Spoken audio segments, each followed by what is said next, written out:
একটা মুরগির বাচ্চা কোনোদিন ধরিনি। পাশে দুধ দিতে আসেন, উনি বললো যে মা তুমি এখানে বাচ্চা এইভাবেই করলে তোমার এরা তো এখানেই 8টা বাচ্চা যদি ঘোরাফেরা করে তোমার জন্য অনেক পেইনফুল হয়ে যাবে, তুমি এটা নিয়ে পাশে কোথাও রেখে আসো যাতে তোমার বাচ্চাদের কোনো ক্ষতি না হয়।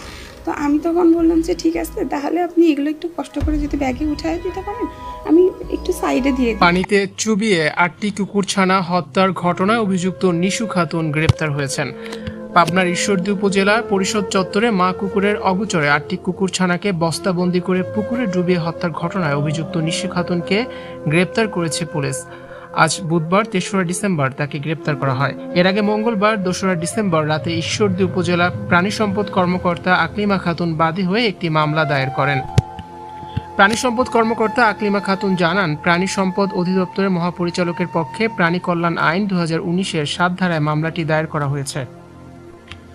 মামলায় ক্ষুদ্র কৃষক ফাউন্ডেশনের কর্মকর্তা হাসানুর রহমান নয়নের স্ত্রী নিশু বেগমকে আসামি করা হয়। ঘটনাটি গণমাধ্যম ও সামাজিক যোগাযোগ মাধ্যমে ব্যাপকভাবে প্রচারিত হলে মৎস্য ও প্রাণী সম্পদ মন্ত্রণালয়ের উপদেষ্টা ফরিদা আক্তার এটিকে অমানবিক উল্লেখ করে জড়িতদের কোনো ছাড় না দেওয়ার নির্দেশ দেন।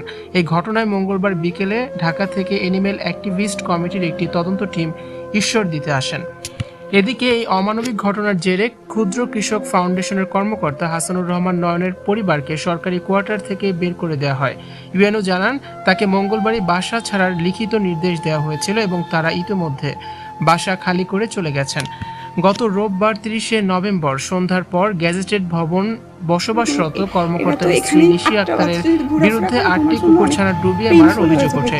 ইউএনের বাড়ির কেয়ারটেকার জাহাঙ্গীর আলম জানান, সোমবার সকালে কর্মকর্তার ছেলের মাধ্যমে জানতে পারেন যে তার মা ছানাগুলোকে বস্তায় ভরে পুকুরে ফেলেছে। পরে পুকুর থেকে বস্তাবন্দি অবস্থায় 8টি মৃত ছানা উদ্ধার করা হয়। এই ঘটনা দেশ জুড়ে ব্যাপক চাঞ্চল্যের সৃষ্টি করেছে। সকলে দৃষ্টান্তমূলক শাস্তি দাবি করেছেন, সবাই প্রতিবাদ গড়ে তুলেছেন। ভিউয়ার্স, বিষয়টি নিয়ে আপনাদের কি মতামত জানিয়ে অবশ্যই কমেন্টস করে দিন আর ভিডিওটি শেয়ার করার অনুরোধ রইল।